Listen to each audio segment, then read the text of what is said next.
देख रहे हैं सुदर्शन न्यूज। केंद्रीय बजट पास हो चुका है और कांग्रेस ने सत्ताधारी पार्टी बीजेपी द्वारा पेश किए गए केंद्रीय बजट की जमकर आलोचना की है। नागालैंड कांग्रेस पार्टी के अनुसार नागालैंड वहीं बना हुआ है जहां वह था। प्रतीक्षा क्योंकि 2018 के केंद्रीय बजट को स्वर्गीय श्री अरुण जेटली जी द्वारा साल 2018 में विकास अनुकूल कहा गया था, जिसमें ग्रामीण भारत की जरूरत पर ध्यान केंद्रित किया गया था, जो देश को मजबूत करेगा, एक नए भारत की दृष्टि। और इसी तरह श्रीमती निर्मला सीतारमण द्वारा प्रस्तुत 2019-20 के केंद्रीय बजट में नागालैंड के लिए मौखिक रूप से प्रस्तुत बजट के अलावा कुछ भी नहीं था। ये बात श्रीमती सुजाता पाल ने कही। अभी हमारे साथ Shri madam Sujata Paul, Congress spokes person और यहाँ की मीडिया कोऑर्डिनेटर हमारे साथ खास बातचीत के लिए तैयार है। मैडम, हम आपसे जानना चाहूँगी कि आज की ये प्रेस कॉन्फ्रेंस में आपने मीडिया को बताया कि यहाँ बीजेपी की जो प्रस्तुति बजट जो है it's nothing for the Nagaland state, तो इसके बारे में आप थोड़ा सा एलाबोरेट कर दीजिए। आपने ऐसा क्यों कहा कि ये नागालैंड के लिए खाली है? देखिए, नागालैंड के लिए स्पेशल पैकेज होना चाहिए था। यहाँ की इंफ्रास्ट्रक्चर को देखिए, आप सड़कों को देखिए, आप पानी देखिए, लोगों के घरों में नल नहीं है, पानी उसमें आता नहीं अगर किसी के घर में नल है। और कई कई बस्तियाँ तो ऐसी हैं जहाँ पे एक नल है तो भी लोग खुश हो जाते हैं कि भैया कम से कम एक नल तो है।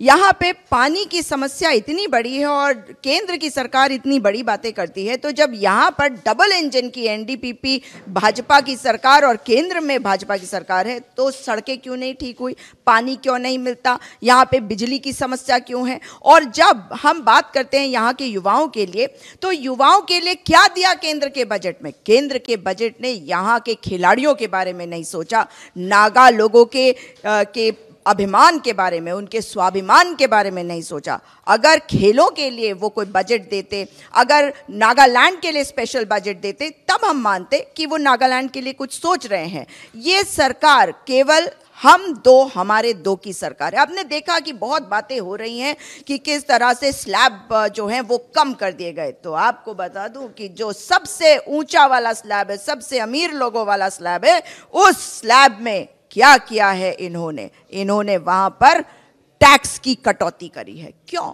आखिर क्यों? और जिस देश में 14 करोड़ लोग आज बेरोजगार है, जिस देश में 63% लोग आज अनाज के लिए भी सरकार पर निर्भर है, वो सरकार अगर ये कहे कि हम आत्मनिर्भर बनाएंगे या देश आगे जा रहा है, तो वो झूठों की सरकार है, वो झूठी सरकार है, वो विकास की नहीं विनाश वाली सरकार है। तो मैडम, आपसे ये भी जानना चाहूँगी, तो यहाँ की नागालैंड की अभी करंट गवर्नमेंट एनडीपीपी बीजेपी को तोड़ने के लिए कांग्रेस ऐसा क्या करोगे जो ये एनडीपीपी बीजेपी कोalition पार्टी को तोड़ के कांग्रेस खुद यहाँ कुछ करना चाहोगे? क्या वो कुछ राज है जो आप बताना चाहोगे?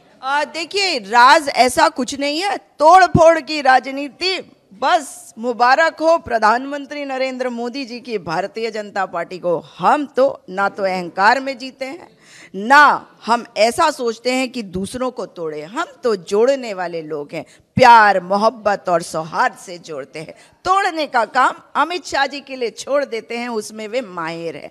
इसलिए एनडीपीपी और भारतीय जनता पार्टी की जो साझा सरकार है उस पर बहुत सारे सवाल हैं। और जनता इस वक्त जनार्दन है, क्योंकि जनता ही जनार्दन होती है किसी भी लोकतंत्र में। अब हम जिस मुद्दों को लेकर आएंगे वो आप हमारे मैनिफेस्टो में देखेंगे, इसलिए हम इनको तोड़ने की कोशिश नहीं करेंगे। हम केवल लोगों को जोड़ने के लिए चले हैं, उनकी तरफ हम हाथ बढ़ाएंगे, उनको हम बातें बताएंगे जो हम करेंगे, जो काम हमने शुरू करे जिनको अभी तक पूरा नहीं किया गया, और बाकी हम देखेंगे कि जनता क्या फैसला देती है। मुझे पूरी उम्मीद है कि जनता का प्यार कांग्रेस पार्टी को मिलेगा।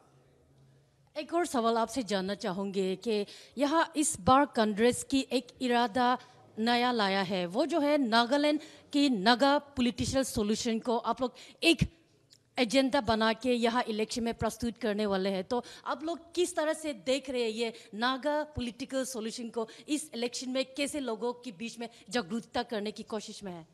देखिए, इतनी बातें इन्होंने करी है, भाजपा ने, एनडीपीपी ने, सोल्यूशन तो नहीं आया। इसका मतलब है कि ये फेलियर वाली सरकार है और ये कुछ नहीं करने वाली। इसलिए जैसा जनता चाहती है वैसा करने के लिए सरकार आएगी। जब हमारी सरकार आएगी तो हमारे नेता हमेशा लोगों के लिए कार्य करते हैं, क्योंकि हम लोकतंत्र में हैं। जो भी फैसले लिए जाएंगे वो हमेशा नागा लोगों के हितों को देखते हुए, हितों को आगे रख कर लिए जाएंगे।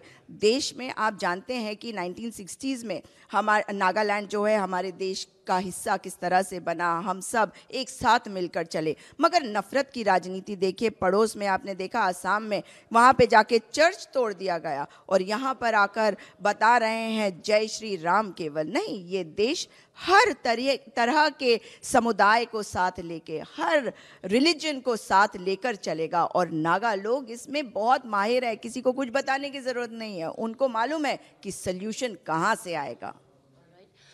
मैडम, जाते जाते आपसे एक और सवाल पूछना चाहूँगी कि ये श्री राहुल गांधी जी देश के जोड़ने की यात्रा पे, भारत जोड़ो यात्रा पे चल पड़े हैं, तो इस भारत जोड़ो यात्रा यहाँ नागालैंड में युवाओं को बीच में कुछ जागरूकता पैदा करके नागालैंड इलेक्शन में कुछ फायदा होगा? देखिए, हम चुनाव जो हैं वो फायदे को देखकर नहीं करते, वो लोगों के लिए करते, लोगों के फायदे को आगे रखकर करते हैं। तो भारत जोड़ो यात्रा से ये संदेश दिया गया है, ना केवल कांग्रेस पार्टी दे रही है संदेश लोगों को, मगर हर पॉलिटिकल पार्टी को भी दे रही है कि नफरत की राजनीति से बाज आ जाओ। प्यार, मोहब्बत, सौहार्द, भाईचारे से ही चलेगा ये देश। और इसीलिए हमारे नेता राहुल गांधी जी चल पड़े हैं देश को जोड़ने के लिए। ये यात्रा एक फेज इसका जरूर पूरा हुआ है, मगर ये यात्रा सोच की यात्रा है, ये यात्रा दिल की यात्रा है, ये यात्रा चलती रहेगी, क्योंकि देश को जोड़ने की जो यात्रा है वो हमेशा चलती भी रहनी चाहिए। इसलिए निश्चित तौर पर हम युवाओं के लिए सोच रहे हैं और राहुल गांधी जी युवाओं के बारे में भी बहुत सोचते हैं। वो चाहते हैं कि युवाओं को नौकरियां मिले, उनकी ज़िंदगी बेहतर हो, इसलिए हम उस रास्ते पे उनके दिखाए मार्गदर्शन से हम चल रहे हैं। एक और सवाल, बीजेपी और राइटिस वाले ये भी कहते हैं कि ये भारत तोड़ा टूट कहाँ पा रहे हैं कि राहुल गांधी जी इसको जोड़ने की बातें करें। आप इन लोगों को क्या जवाब देना चाहोगे? देखिए, भारतीय जनता पार्टी वालों को क्या कहना है और उनका क्या मतलब है ये वही जानते हैं, क्योंकि यही इनका चाल, चरित्र और चेहरा है। इन्हें पता नहीं है कि जो तोड़ फोड़ है वो उनके अंदर से आ रही है, इसलिए वो कैसे मान लेंगे। कभी चोर ने कहा है कि मैंने चोरी करी, कभी डकैत ने कहा है मैंने डकैती करी, तो भाजपा वाले कहेंगे कि हम तोड़ रहे हैं देश को। हम इसीलिए इनके विरोध में खड़े हैं। हमारी विचारधारा इनके विरुद्ध की विचारधारा है और हम देश को इसीलिए जोड़ रहे हैं इनकी घटिया नफरती राजनीति से। तो ये था हमारे साथ श्री मैडम सुजाता पॉल, कांग्रेस की स्पोक्स पर्सन और यहाँ नागालैंड की इलेक्शन मीडिया कोऑर्डिनेटर। हमारी खास बातचीत में आपने देख लिया है और अभी ऐसे ही हम लोग आप लोगों के सामने नागालैंड की फील्ड रिपोर्ट, ग्राउंड रिपोर्ट, यहाँ की अलग अलग राजनीतिक ओपिनियन व्यूज आप लोगों के सामने लाते रहेंगे। तब तक के लिए हमारे साथ जुड़ते रहे। मैं थे जो तलनक्रो, सुदर्शन न्यूज चैनल के लिए with camera person Chandan from Dimapur, Nagaland.